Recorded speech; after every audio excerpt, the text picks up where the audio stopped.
नमस्कार प्रिय साथियों, स्वागत है आप सभी का डॉक्टर मुकेश पंचोली के ऑफिशियल ऐप पर। मैं आशा करता हूं कि आप सबकी पढ़ाई बहुत अच्छी चल रही होगी। चलिए, हमारे करंट अफेयर्स में एनवायरनमेंट वाली सीरीज चल रही थी। एनवायरनमेंट या पर्यावरण की सीरीज चली हुई थी, एनवायरनमेंट या पर्यावरण की सीरीज चल रही थी।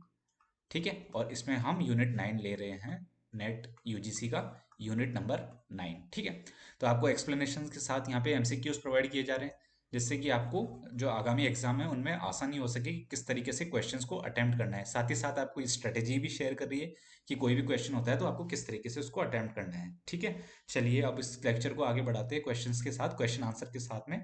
पैटर्न वही रहेगा, मैं क्वेश्चन रीड करूंगा, फिर आंसर रीड करूंगा। जब तक आपको टाइम मिल जाएगा सोचने का, आप मन में गैस कर लीजिएगा, ये कमेंट सेक्शन में कमेंट कर दीजिएगा, और उसके बाद फिर मैं आंसर बता दूंगा आपको, और फिर आप वेरीफाई कर लीजिएगा। ठीक है, और उससे क्या है कि आपको याद भी हो जाएगा। क्वेश्चन आंसर थेरेपी से क्या होता है कि याद भी होती है चीजें। चलो, भारत में सबसे अधिक होने वाली प्राकृतिक आपदा कौन सी है?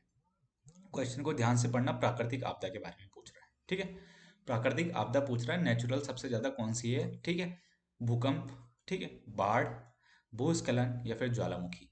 तो ज्वालामुखी जैसा ऑप्शन तो आपको बिल्कुल ही काट देना चाहिए। ठीक है, ज्वालामुखी तो अपने को पता है कहाँ पे है, दो ही जगह, एक तो बैरन आइलैंड पे है दोनों, और एक नारकोड़ा। ठीक है, नारकोड़ा। ठीक है, यहाँ बैरन आइलैंड में तो एक्टिव वॉल्केनो है और एक्टिव है, और नारकोड़ा में डोरमेंट है। अब ये दोनों क्या चीजें है बता देते हैं। और ये दोनों कहाँ पे? अंडमान निकोबार पे, अंडमान एंड निकोबार में। ठीक है, अंडमान एंड निकोबार में। बैरन एक्टिव मतलब जो बार बार बार बार भड़कता है। ठीक है, बैरन जो बार बार भड़कता है, तो बैरन कहाँ पे? एक्टिव वॉल्केनो बार बार भड़कता है। और नारकोड़ा, नारकोड़ा में डोरमेंट। डोरमेंट क्या होता है? जो जो कभी इरप्ट हुआ और वापस दोबारा से वापस भड़क सकता है, या दोबारा से विस्फोट हो सकता है, दोबारा से विस्फोट हो सकता है, तो उसको बोलते हैं डोरमेंट। जो दोबारा से विस्फोट हो सकता है उसको बोलते हैं डोरमेंट वॉल्केनो। ठीक है, तो बैरन वॉल्केनो, ज्वालामुखी, या फिर नारकोड़ा, जो कि विस्फोट पहले हो चुका है और दोबारा होने के चांस है। और इसके अलावा एक होता है बिल्कुल एक्सटिंक्ट, खत्म। तो ये क्या है, ये इसके चांस नहीं होते दोबारा विस्फोट होने के। ठीक है, तो ये कुछ ज्वालामुखी के प्रकार होते हैं।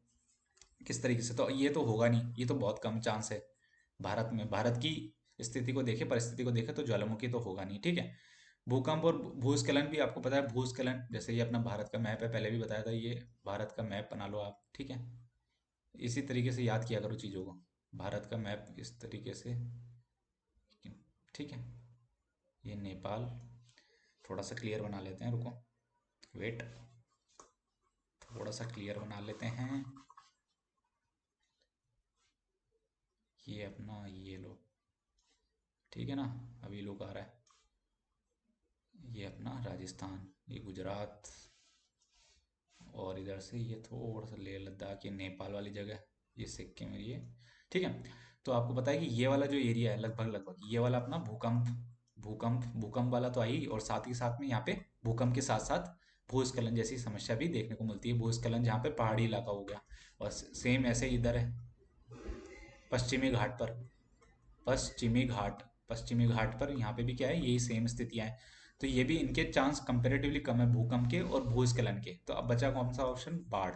क्योंकि बाढ़ आपको पता है यहाँ भी आएगी, गंगा वाले इलाके में बाढ़, यहाँ भी आएगी गंगा के इलाके में, गंगा वाले इलाके में भी आएगी। और इसी तरीके से जो जो होगी, कावेरी हो गया, ठीक है, कावेरी, या फिर कृष्णा, महानदी, कृष्णा हो गया, महानदी हो गया, महानदी, और गोदावरी, इन सब में बाढ़ आने की संभावना है। और ये साथ में जहाँ जहाँ तेज बारिश होती है इस इलाके में, यहाँ भी बाढ़ आने की संभावना है, आती भी है।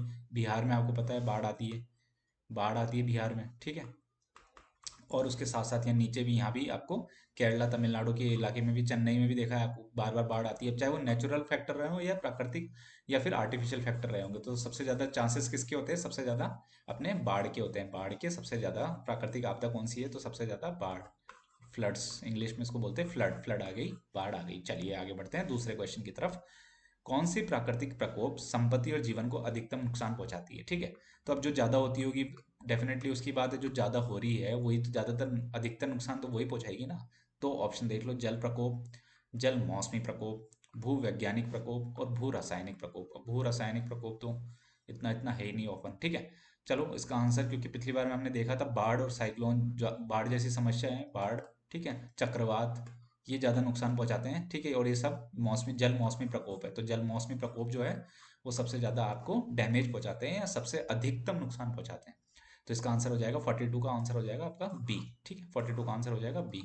सिंपल क्वेश्चन है, लॉजिकल क्वेश्चन है, बिल्कुल सिंपल तरीके से अटेम्प्ट करो, आगे बढ़ते चलो। चलो 43 पे आ जाते हैं। डायोक्सिन्स किससे किससे उत्सर्जित होते हैं? डायोक्सिन की बात कर रहा है, डायोक्सिन।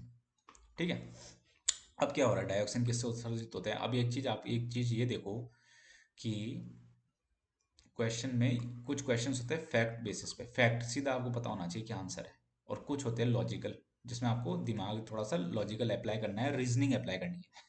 तो ये डायोक्सिन वाला ये सीधा फैक्ट बेसिस पे कि कौन से निकलेगा, तो बंजर धरती, बिजली यंत्र, चीन के कारखाने और प्लास्टिक दोहन। तो आप बंजर धरती से इस तरीके से, डायोक्सिन जैसा केमिकल है, ये तो केमिकल नेम है, तो ये किसी को जलाने से निकलता होगा, तो ये एनसीईआरटी में दे रखा है, एनसीईआरटी में दे रखा है, मैं बार बार पढ़ रहा हूँ, कह रहा हूँ ये बहुत इंपॉर्टेंट है। प्लास्टिक दोहन में डायोक्सिन निकलते हैं, प्लास्टिक दोहन में, ठीक है, प्लास्टिक दोहन में। और प्लास्टिक की अलग अलग थिकनेस होती है, ठीक है, अलग अलग थिकनेस है, जैसे अलग अलग एक्ट आ गए कि 100 माइक्रोन, 100 माइक्रोन। तो ये माइक्रोन क्या होता है? माइक्रोन में नापा जाता है ना इसका यूनिट प्लास्टिक का, कि इससे कम नहीं होनी चाहिए, ये इसकी मोटाई होती है, 100 माइक्रोन मोटाई होती है। तो ये माइक्रोन क्या होता है? माइक्रोन होता है 10⁻⁻⁶ मीटर। अब देख लो 10⁻⁻⁶ मीटर कितना छोटा हो गया। ठीक है, एक एक दो तीन चार पाँच छः, ये हो गया अपनी 10⁻⁶, इतना छोटा होना चाहिए मीटर का। 1 मीटर के इतने टुकड़े कर दो, ठीक है, 10⁻⁻⁶, यानी कि 1 मीटर के इतने टुकड़े कर दो आप, तो उससे आपको माइक्रोन निकल के आ जाएगा। तो इतनी थिकनेस इससे कम नहीं होनी चाहिए, इससे ज़्यादा की प्लास्टिक यूज़ करना चाहिए। सरकार ने इसको बैन कर दिया है 100 माइक्रोमीटर या 100 माइक्रोन, 120 माइक्रोन। देख लीजिएगा करंट में अभी क्या चेंज हुआ है हाल ही में। अभी लास्ट नोटिफिकेशन था जब तक तो 100 माइक्रोन था, 100 माइक्रोमीटर था या 100 माइक्रोन था। उसके बाद इसको देख लीजिएगा कि इसको 120 कर रहा है कि नहीं, क्योंकि इस तरीके का क्वेश्चन भी बन सकता है। ठीक है, थोड़ी सी एक्सरसाइज हो जाएगी, आपको पता भी चल जाएगा माइक्रोन क्या होता है, ये पता ही दिया, प्लास्टिक डाइऑक्साइड। चलिए आगे चलते हैं 44 नंबर के क्वेश्चन पर।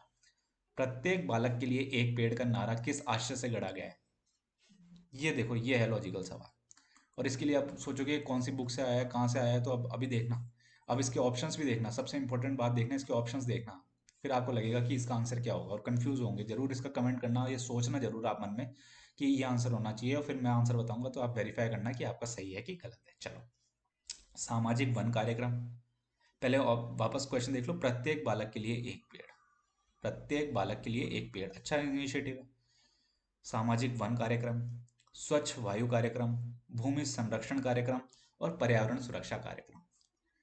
अब एक पेड़ के लिए, अब एक पेड़ क्या क्या कर सकता है? सामाजिक वन बिल्कुल कर सकता है, सामाजिक वन। ठीक है, समाज में एक सामाजिक वन होगा, जैसे खेजड़ली, अमृता देवी बिश्नोई वाला, वो भी अपनाएंगे। ठीक है, सेक्रेड ग्रूव्स आपने नाम सुना होगा, सेक्रेड ग्रूव्स, सेक्रेड ग्रूव्स, जो कि अपने ज़्यादातर ये नॉर्थ ईस्ट इलाके वाले में, नॉर्थ ईस्ट इलाकों में, नॉर्थ ईस्ट पूर्व उत्तर पूर्वी इलाकों में, ठीक है, इस तरीके के पाए जाते हैं। इनको बचाते हैं, इनका संरक्षण करते हैं लोग बाग, संरक्षण करते हैं या पूछते हैं। जैसे राजस्थान में खेजड़ी को पूछते हैं, खेजड़ी को पूछते हैं, खेजड़ी को पूछते हैं ना राजस्थान वाले लोग। ठीक है, तो ये चीज़ तो हो सकता है, और उसमें खेजड़ली त्योहार भी आता है। तो सामाजिक वन हो गया। वायु को साफ करता है, बिल्कुल वायु का साफ करता है, स्वच्छ वायु भी होगा। भूमि संरक्षण को, भूमि को भी संरक्षण करेगा, कैसे भाई? इसकी जो जड़ें हैं पेड़ की जो जड़ें हैं, पेड़ है ये, ठीक है, ये पेड़ जो है, ये पेड़ जो है, इसकी जो जड़ें हैं, ये मिट्टी को बांध के रखेगी ना, ये मिट्टी को बांध के रखेगी, ये मिट्टी को बांध के रखेगी, मिट्टी को बांध के रखेगी। तो मिट्टी को बांध के रखने से क्या होगा कि ये भूमि का भी संरक्षण करेगा।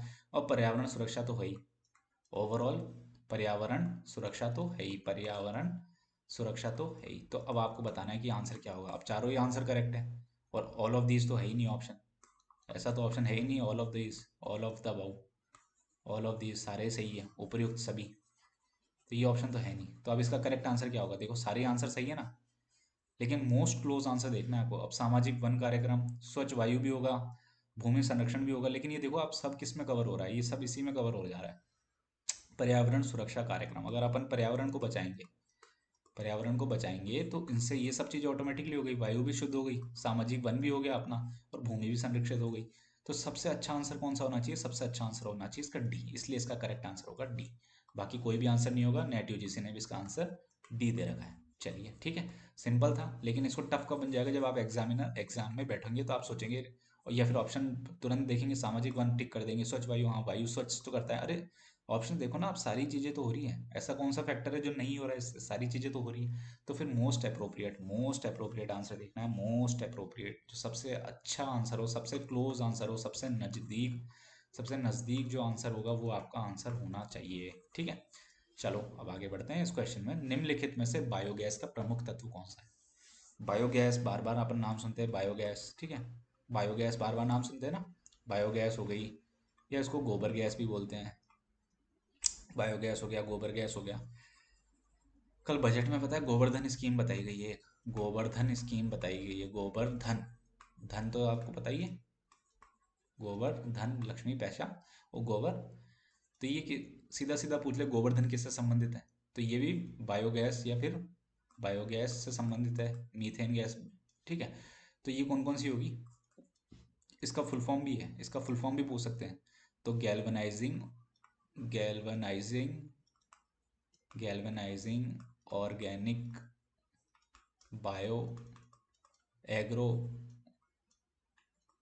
रिसोर्सेज, धन। G for galvanizing organic bio agro resources, ये है गोवर्धन स्कीम। तो गोवर्धन स्कीम के बारे में भी पूछा जा सकता है। तो बायोगैस इसमें मेनली क्या है, मीथेन। चलो ऑप्शन देखो, मीथेन, तो मीथेन तो सब में ही है, मीथेन तो सब में ही है। मीथेन और कार्बन डाइऑक्साइड, मीथेन और नाइट्रिक ऑक्साइड, हाइड्रोजन और नाइट्रिक ऑक्साइड, और sulphur dioxide, SO2, nitric oxide, NO2, nitric oxide, NO2, SO2, nitric oxide, इधर भी NO2, मीथेन, इधर हाइड्रोजन भी है साथ में, ठीक है। और इधर कार्बन डाइऑक्साइड और मीथेन, CH4 मीथेन होती है। मीथेन आपको पता है ग्रीन हाउस गैस भी होती है, ग्रीन हाउस गैस भी होती है मीथेन, ग्रीन हाउस गैस भी होती है मीथेन। तो आपको बताना है इसका आंसर क्या होगा, इसका आंसर, करेक्ट आंसर हो जाएगा, इसमें होती है मीथेन और कार्बन डाइऑक्साइड, यानी कि करेक्ट आंसर हो जाएगा option number A. Option number A इसमें होती है, तो यही सेम इसमें भी है। ठीक है, गोबर से निकलती है ना, गोबर को कमन क्या करते हैं, उसको कंपोस्ट करते हैं, कंपोस्ट बनाते हैं, और फिर उसको पता है उससे मशीनें लगा के और वेस्ट टू वेल्थ स्कीम लेके आते हैं। तो ये आपका बायोगैस है। बायोगैस में मिक्सचर किस चीज़ का होता है, मीथेन का और कार्बन डाइऑक्साइड का। इसको स्वयं गैस भी बोलते हैं, स्वयं, स्वयं मतलब दलदल, स्वयं मतलब कीचड़ बोल लो या दलदल बोल लो, दलदल वाली गैस भी इसको बोलते हैं। ठीक है, ज़्यादातर दलदल बनता है वहाँ पे ये बनता है। और मैंने इसका पूरा एक चक्र समझाया था आपको, वो चक्र बहुत इंपॉर्टेंट है, कहीं भी आप समझो, आप एक लेवल आगे बढ़ जाओगे, मतलब उस चक्र को, उस चक्कर से आप एक लेवल आगे समझ जाओगे, एक लेवल बाकी स्टूडेंट से एक लेवल बढ़ जाओगे आप सीधा सीधा, अगर आपने वो चक्र समझा तो। चलिए, मीथेन और कार्बन डाइऑक्साइड की बात हो गई। अभी अभी अभी क्वेश्चन आ जाता है अभिकथन के ऊपर। अभिकथन यानी कि असर्शन क्या बोल रहा है, संसार में समग्र रूप से पिछले कई दशकों में पर्यावरण बिगड़ा है। बिल्कुल सही बात है, ये तो करेक्ट है, बिगड़ा ही है। संसार की जनसंख्या की महत्वपूर्ण बढ़ोतरी हो रही है, ये भी सही बात है। और भारत तो इनफैक्ट अब फर्स्ट नंबर पे भी आ गया है। ठीक है, 1 बिलियन यानी कि 141 करोड़ हो गई है जनसंख्या।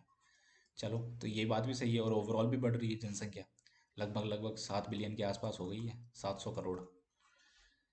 तो दोनों क्वेश्चन सही है। तो ये ऑप्शन तो गलत हो जाएगा, ए सही है किंतु आर गलत है। क्यों? क्योंकि दोनों ही सही है, आर सही है किंतु ए गलत है, ये भी गलत हो जाएगा। तो अब ऑप्शन बचा है, या तो ये सही होगा या तो ये सही होगा। इस तरीके से क्वेश्चन करना होता है, 50-50 तो हो गया, मतलब 50% चांस हो गया अब आपके सही होने के। अब संसार में समग्र रूप से पिछले कई दशकों में पर्यावरण बिगड़ा है, बिल्कुल सही बात है। और जनसंख्या क्या, इसका महत्वपूर्ण बढ़ोतरी, बिल्कुल जनसंख्या की वजह से आप क्या देखो, औद्योगिकरण हो रहा है। ठीक है,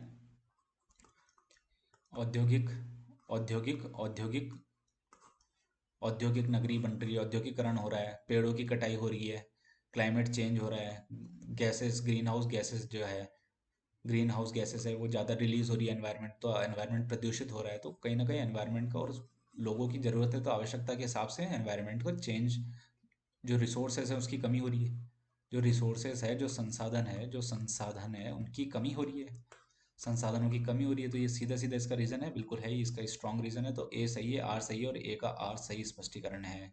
तो इसका आंसर हो जाएगा ए, नो डाउट। आगे बढ़ते हैं, क्लियर है। मौसम का परिवर्तन किस पर प्रभावी होता है? मौसम का परिवर्तन, मौसम का परिवर्तन यानी कि क्लाइमेट चेंज की बात हो रही है। और किस किस पर प्रभाव होगा, यानी कि इसके इफेक्ट की बात हो रही है कि क्लाइमेट चेंज से क्या क्या इफेक्ट हो रहा है। सबसे बड़ा इफेक्ट तो देखो आप, जो ऋतुएं हैं, सारी ऋतुएं चेंज हो रही है। पहले जो सर्दी का मौसम हुआ करता था वो आगे शिफ्ट हो गया है 1.5 महीना, 1 महीना 1.5 महीना। और गर्मियाँ जो हो गई है वो लंबी हो गई है। गर्मियाँ जो है, गर्मी का मौसम जो होता है, गर्मी जो होती है वो लंबी हो गई है। साथ ही सर्दियाँ, गर्मी, वसंत ऋतु सब अपनी अपनी शिफ्ट हो गई है। ठीक है, डेढ़ डेढ़ महीने बाद आ रही है, सब अपनी जगह इधर उधर हो चुकी है। तो किस पर प्रभावी होगा? भूमि की नमी पर। बिल्कुल भूमि की नमी पर। अब भूमि की नमी पर यानी कि मॉइस्चर पे तो डिपेंड करेगा ही ना कि कितना है, बारिश हो रही है, कम हो रही है, ज़्यादा हो रही है, तो भूमि की नमी पर है। और वैसे भी एक सब में है, तो इसका तो सोचना ही नहीं है, ये तो सही है ही।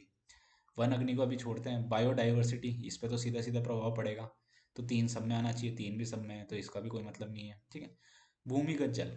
भूमिगत जल पे प्रभाव पड़ ही रहा है, आपको देख रहे हो राजस्थान जैसी जगह पर तो बहुत ज़्यादा प्रभाव पड़ रहा है। राजस्थान हो गया या फिर चेन्नई हो गया, ठीक है, राजस्थान हो गया या फिर चेन्नई हो गया, तो यहाँ पे तो बहुत ज़्यादा प्रभाव देखने को मिल रहा है। क्यों?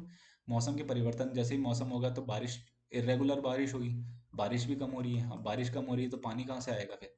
समुद्रों में, नदियों में, इनमें पानी कहाँ से आएगा? तो भूमिगत जल। और ये ऐसा थोड़ी कर रहा है भूमिगत जल कम हुआ है, बढ़ गया है। ठीक है, कुछ भी हो सकता है, तो लेकिन अभी मैक्सिमम इसका नेगेटिव इफेक्ट देखने को मिल रहा है कि भूमिगत जल कम हो रहा है, तो फोर आंसर आएगा। फोर ऑप्शन इसमें इसमें है, तो यानी कि बी को काट दो और ए को काट दो, इसको काट दो, इसको काट दो, अब ये होगा। ठीक है, अब आपको देखना है कि वन और थ्री कॉमन है। आप सीधा क्वेश्चन टू पे आ सकता है, वन अग्नि पे, फॉरेस्ट फायर पे, फॉरेस्ट फायर पे, फॉरेस्ट फायर पे। ठीक है। तो आप इन जनरल देखो, ऑस्ट्रेलिया में कितनी आग लगी, भयानक आग लग रही है इसके कारण।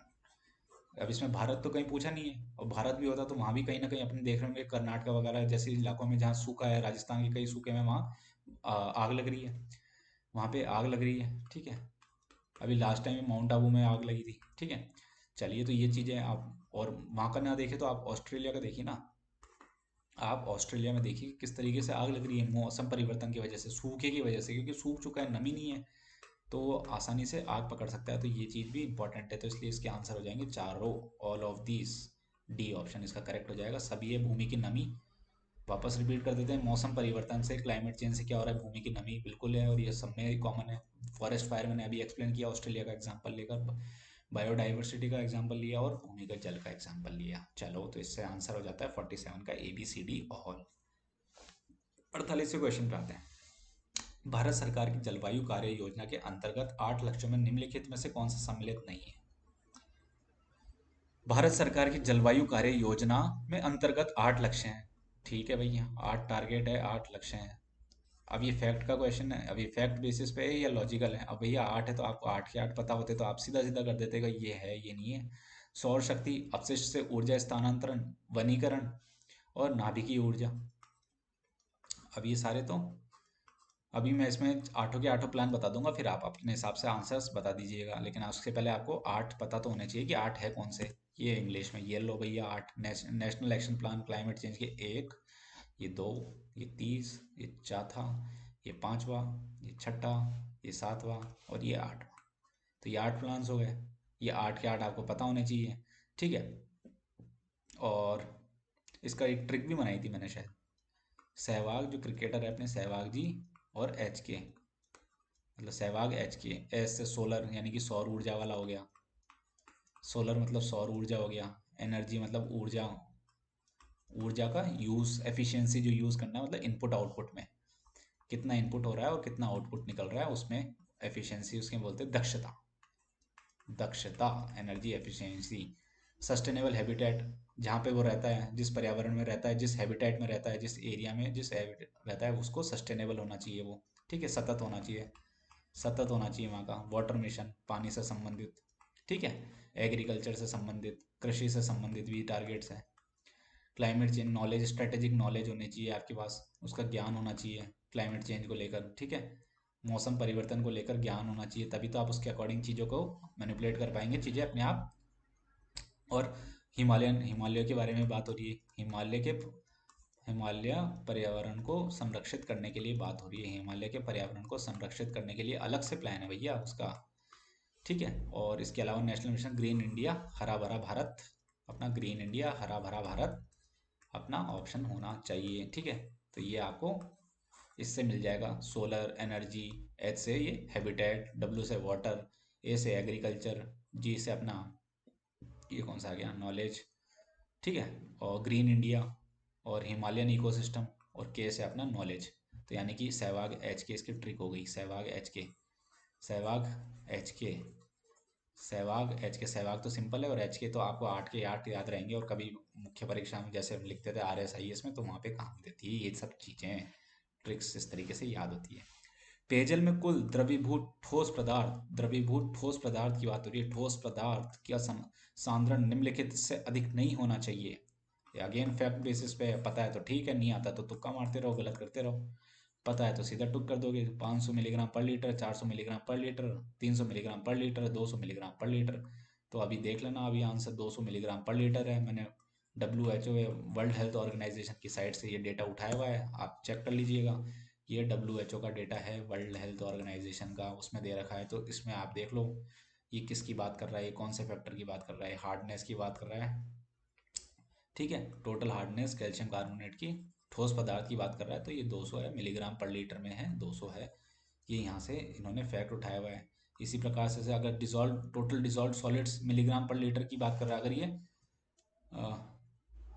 द्रवीभूत ठोस पदार्थ, ठीक है, टोटल हार्डनेस की बात नहीं कर रहा है, ये 500 मिलीग्राम पर लीटर हो जाएगा अगर ये आंसर, इसका इसका आंसर 500 मिलीग्राम पर लीटर हो जाएगा अगर ये किसकी बात कर रहा है, total dissolve solids in milligram per litre. ठीक है, total dissolve solids, total dissolve solids, द्रवीकृत, तो ये टोटल डिजॉल्व सॉलिड्स की बात ही कर रहा है एक्चुअली में, तो इसका आंसर हो जाएगा 200 नहीं होकर 500 हो जाएगा। ठीक है, तो 200 किस चीज़ का है, 200 आंसर हो जाएगा, ये 500 तो इसका हो जाएगा। एक्सेप्टेबल लिमिट किसका है, टोटल डिजॉल्व सॉलिड्स का मिलीग्राम पर लीटर में 500, और 200 किसका हो जाएगा, हार्डनेस का, कितना ठोस है वो कैल्शियम कार्बोनेट के टर्म्स में, तो इसका आंसर हो जाएगा आपका 500। ठीक है, 500 इसका आंसर हो जाएगा, करेक्ट है। चलिए, और इसमें और कोई फैक्टर आपको ज़्यादा इंपॉर्टेंट है तो देखने का, अब देखो क्वेश्चन तो कुछ भी बन सकता है, लेकिन अपन को इतना ज़्यादा ध्यान मतलब नहीं देना है ये, ठीक है, बार बार, क्योंकि NCERT में दे रखा होता है, इसलिए अपन पूछ लेता है ये क्वेश्चन को।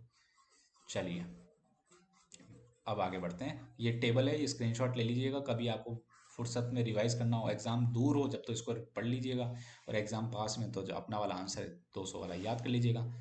अंतिम क्वेश्चन और बहुत इंपॉर्टेंट क्वेश्चन है आज का। चिपको आंदोलन सर्वप्रथम आरंभ किया गया था, चिपको आंदोलन की बात कर रहा है, अरुंधति रॉय, मेधा पाटकर, इला भट्ट और सुंदरलाल बहुगुणा। तो जो भी आंसर होगा आप बताइएगा। इसमें मैंने क्या है कि जैसे बिश्नोई जी का है, ये चिपको मूवमेंट वाला आ गया। ठीक है, अरुंधति रॉय, मेधा पाटेकर, मेधा पाटेकर का तो नर्मदा बचाओ आंदोलन था, नर्मदा बचाओ आंदोलन, नर्मदा बचाओ आंदोलन, नर्मदा बचाओ आंदोलन। ठीक है, अभी मैंने सभी आंदोलन को, मैंने इसी PDF में सभी आंदोलन के बारे में दे रखा है, और साथ में मैंने आज यूट्यूब में एक वीडियो भी अपलोड किया है डॉक्टर मुकेश पंचोले के ऑफिशियल ऐप पर, जिसमें कि आपको सभी आंदोलन की विस्तृत जानकारी मिलेगी। तो आपका टाइम इधर उधर मतलब दोनों जगह वेस्ट नहीं होगा, आप एक ही जगह सारे आंदोलन को पढ़ लीजिएगा। अरुंधति रॉय जी का, मेधा पाटेकर जी का, इलावल का था, और इसका आंसर आप ध्यान रख लीजिएगा, सुंदरलाल बहुगुणा जी का है। इसी के साथ साथ जैसे आपको बताऊं, जैसे बिश्नोई जी का अपना खेजड़ी वाला राजस्थान का है, तो इम्पोर्टेंट हो जाता है, खेजड़ी जी का है। ठीक है, 1730 की बात थी, अभय सिंह उस टाइम राजा थे, अभय अभय सिंह राजा थे, कहाँ के, जोधपुर के, जोधपुर के।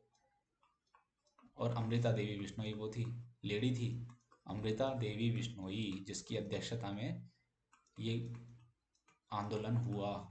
ठीक है, और अमृता देवी बिश्नोई के साथ 363 लोग और उन्होंने शहीद हुए, इसमें शहीद हुए। ठीक है, और अमृता देवी बिश्नोई पुरस्कार भी मिलता है। तो बिश्नोई समाज का बिश्नोई मूवमेंट हो गया अमृता देवी बिश्नोई जी का। चिपको मूवमेंट इसी तरीके से, चिपको मूवमेंट किसका हो गया, चिपको मूवमेंट सुंदरलाल बहुगुणा जी का, 1973 का। अपिको मूवमेंट कहाँ पे हुआ, पांडुरंग हेगड़े जी का है, अपिको पांडुरंग हेगड़े जी का है, और कर्नाटका में है, कर्नाटका का है अपिको मूवमेंट। कभी कभी मैच द कॉलम भी बना दिया जाएगा। साइलेंट वैली, साइलेंट वैली आपको पता है ये कहाँ है, ये अपना साइलेंट वैली कहाँ पे है, केरला में। ठीक है, यहाँ पे साइलेंट वैली, साइलेंट वैली राष्ट्रीय उद्यान कहाँ पे, केरला में, तो ये आपको पता होना चाहिए। इसके बाद जंगल बचाओ आंदोलन, ये देख लो, नर्मदा बचाओ आंदोलन, मेधा पाटेकर जी का 1985, तहरी डैम कॉन्फ्लिक्ट, तहरी डैम को बचाने के लिए।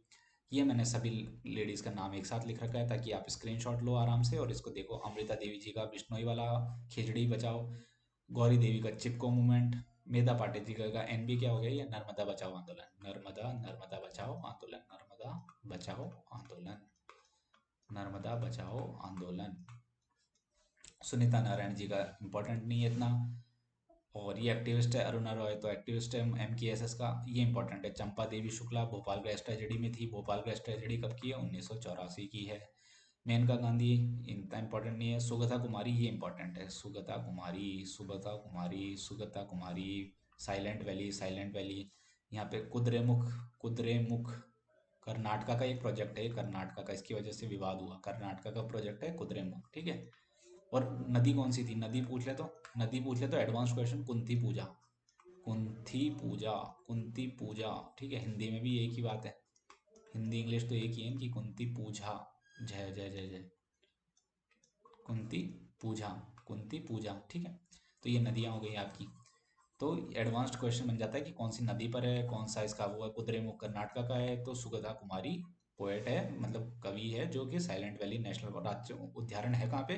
केरला में। तो आई होप इन वीडियो, आज का जो वीडियो होगा इसके माध्यम से आपको काफ़ी और डिटेल में काफ़ी इन्फॉर्मेशन पता चली होगी। काफ़ी आपको एनालिसिस पता चला होगा कि किस तरीके से क्वेश्चन को, जो कि मोस्ट अप्रोप्रिएट है, मतलब सभी ऑप्शन क्लोज है लेकिन जो मोस्ट अप्रोप्रिएट है उस आंसर को आपको टिक करना है। ठीक है। जय हिंद, जय भारत।